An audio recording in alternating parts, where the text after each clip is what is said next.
as the happy Obama family flew back to Washington today, a few conservative pundits observed that if only America had the same demographics as it did under Ronald Reagan, Mitt Romney would have won. Yes, and if Joni Loves Chachi was still on in primetime, people wouldn't laugh at my parachute pants. The country has changed, is changing in waves. And what last night taught us is that the party that knows how to ride those waves wins. Here's my co-anchor, Terry Moran.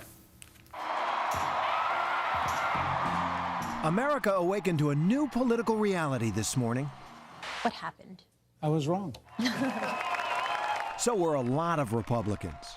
I so wish that I had been able to fulfill your hopes to lead the country in a different direction, but the nation chose another leader. Thank you so much. What happened yesterday is simple, really, but profound and reflected in all those faces in the crowds last night at Obama and Romney headquarters. The American electorate of tomorrow, younger, urban, more diverse, more socially liberal, turned out to defeat the American electorate of yesterday, older, whiter, more rural and traditional. I think it was shocking to the Republicans. Matt Dowd, ABC News consultant, was one of George W. Bush's chief strategists. I think the Republicans are going to have to do a serious amount of soul searching. They're a party that's been built now for 25 years ago, not for the 21st century, and they're going to have to figure out how they can appeal to Latinos, women, blacks, and a whole group of other voters that they've now lost touch with. Thank you so much. The numbers tell the tale. Mitt Romney actually won white voters by the biggest margin of any candidate since Ronald Reagan in 1984, but they are a shrinking portion of the vote. The Obama coalition's growing by leaps and bounds. Latinos, for the first time, are now 10% of the electorate. Obama won them big time. More than twice as many unmarried women backed Obama over Romney, also a growing sector of the vote. And the president once again got huge support from young people. So, how will Republicans react? Hey, any of you guys in there want to come sit in my chair today? Anybody? A shell-shocked Rush Limbaugh offered one option: contempt for Obama's supporters. They think that the only way they're going to have a chance for anything is if somebody comes along and takes from somebody else and gives it to them. Santa Claus. And it's hard to beat Santa Claus. That old slander that Americans who support Obama are all somehow moochers and takers, it's become bedrock belief for many Republicans. Mitt Romney echoed it in that infamous video. There are 47% who are with him, who are dependent upon government, who believe that they are victims, who believe that government has a responsibility to care for them, who believe that they're entitled to health care, to food, to housing, to you name it. But already today, you heard Republican voices acknowledging that the party needs to adapt. I think Republicans have done a pathetic job of reaching out to people of color, something we've got to work on. That effort has already begun with a parade of next-generation Republican leaders at the party's convention.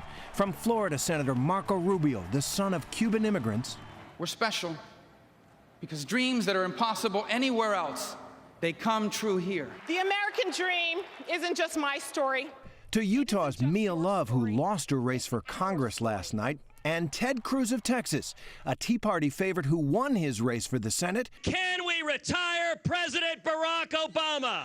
And who we talked to at the convention. People look at the electorate, they say all the rising parts of the American population are going Democratic. Minorities, young people, college-educated, unmarried women, and you're actually shrinking the base. Well, you know, that story, every few years that story gets written, and yet somehow it doesn't quite seem to happen.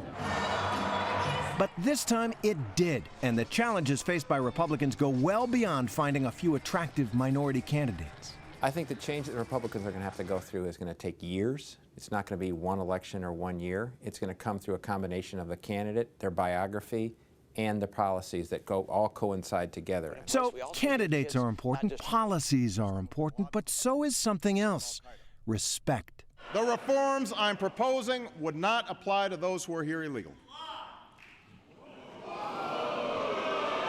Again and again over the past 4 years, some in the Republican Party used strikingly harsh language that it seems clear alienated many voters. You are not allowed to be a president if you're not born in this country. If it's a legitimate rape, the female body has ways to try to shut that whole thing down. This man hates this country. So if you don't deport them, how do you send them home?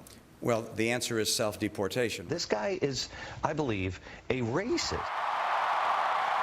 For all the celebrating in Chicago last night, President Obama gets barely majority approval for his job performance. He's battered some, grayer, and maybe wiser. But in the America of the 21st century, he gets something. He embodies something that more and more voters see as the country's destiny. It doesn't matter whether you're black or white or Hispanic or Asian or Native American or young or old or rich or poor, able, disabled, gay or straight. You can make it here in America if you're willing to try. I believe we can seize this future together. We are greater than the sum of our individual ambitions, and we remain more than a collection of red states and blue states.